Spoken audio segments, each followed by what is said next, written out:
سنیے حدیث بارکہ، مفہوم حدیث ہے۔ میرے نبی تشریف فرماتے صلی اللہ تعالیٰ علیہ حبیبہ دائما ابدا مسجد نبوی شیفہ میں، ایک شخص حاضر ہوا، اس سے آ کر نماز ادا کی، نماز ادا کرنے کے بعد بارگاہ اقدس پہ حاضر ہوا، اس سے سلام نیاز عرض کیا، السلام علیکہ یا رسول اللہ۔ میرے کریم نے اس کے سلام کا جواب دے کے فرمایا جی وصلی، جا کے نماز ادا کر، واپس پلٹ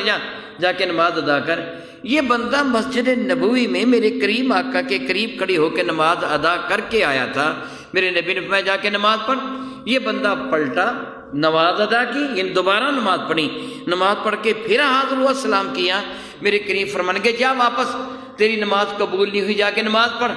یہ بندہ پھر واپس پلٹا، اس نے پھر نماز ادا کی، تیسری یا چوتھی مرتبہ نماز ادا کرنے کے بعد اس نے میرے نبی کے دربار میں کہا یا رسول اللہ، مجھے اس اللہ کی قسم جس سے آپ کو سچا نبی بنا کے بھیجا، مجھے آپ بتائیے میں نماز کس طرح پڑھوں۔ اس کے اس قسم اٹھانے کا مقصد یہ تھا کہ مجھے تو اسی طرح پڑھنی آتی ہے جس طرح میں نے پڑھی ہے، اب آپ مجھے بتائیے میں نماز کس طرح پڑھوں۔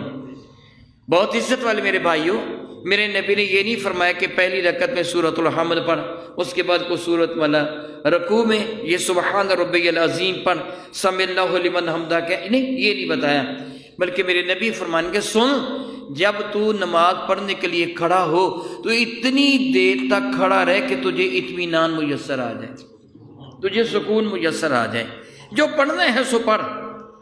اتنی دیر تک کھڑا رہ کہ تجھے سکون میسر آ جائے، پھر رکوع میں جا، اتنی دیر تک رکوع میں رہ کہ تجھے سکون میسر آ جائے، پھر رکوع سے سر اٹھا کے کھڑا ہو جا اور اتنی دیر تک کھڑا رہ کہ تجھے سکون میسر آ جائے، پھر سجدہ میں جا، اتنی دیر تک سجدہ میں سر رکھ کے تجھے سکون میسر آ جائے، پھر سجدہ سے سر اٹھا کے بیٹھ جا، اتنی دیر تک بیٹھا رہ کہ تجھے سکون میسر آ جائے، پھر دوسرا سجدہ کر، اتنی دیر تک سجدے میں رہ کہ تجھے سکون میسر آ جائے۔ اللہ کے بندے یوں نماز ادا کر۔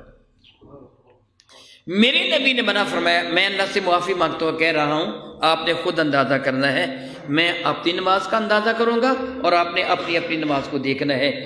کیا ہم اس طرح رکوع کرتے ہیں پورے سکون کے ساتھ؟ کیا سر اٹھا کے پورے سکون کے ساتھ کھڑے ہوتے ہیں، یا پھر پوری طرح کھڑے ہوئے بغیر ہی سجدہ میں چلے جاتے ہیں؟ میرے نبی نے اس نماز کو معاذ اللہ تعالیٰ اندھی اور گونگی نماز قرار دیا ہے، کالی اور بھجنگ نماز قرار دیا ہے۔ سجدہ کرنے کے بعد ہم سر اٹھاتے ہیں،